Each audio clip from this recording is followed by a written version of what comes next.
every day right here. Let's get into it. Today we're in James 1. We're going to do 19 through probably 26. It says, "My dear brothers and sisters, understand this. Everyone should be quick to listen, slow to speak, and slow to anger. For human anger does not accomplish God's righteousness. Therefore, ridding yourselves of all moral filth and the evil that is so prevalent, humbly receive an implanted word which is able to save your souls.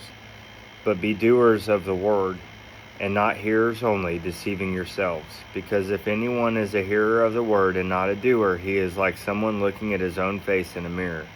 For he looks at himself, goes away, and immediately forgets what kind of person he was. But the one who looks intently into the perfect law of freedom and preserves it, and is not a forgetful hearer, but a doer who works, this person will be blessed in what he does.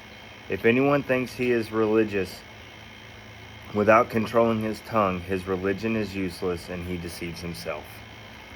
Wow. I think a lot of times, people look at Christians exactly for this, because they open their mouth, and not all of them, but it only takes one to ruin somebody. And knowing when to let the Holy Spirit speak through you, and not what you feel in here or what you feel in here, because the Bible's pretty clear about listening to either one of these things when you're having any kind of conversation about God or Jesus to anyone.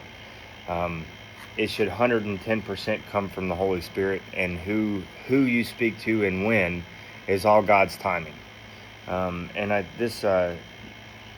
The quick to listen, slow to speak, and slow to anger thing stands out to me, and I think that's one reason why God led me to speak on it this morning. Anger, not so much anymore. I've gotten pretty good about that. I give that to God pretty regularly, because I'm just, I was a really angry person for a long time. The quick to listen and slow to speak. Sometimes as Christians we need to work on that. I know I do. I'm not going to speak for all of you, but I would imagine that there are quite a few of you that have a problem with that as well. So you're not alone, but that's why we get into this every day. Y'all have a blessed day.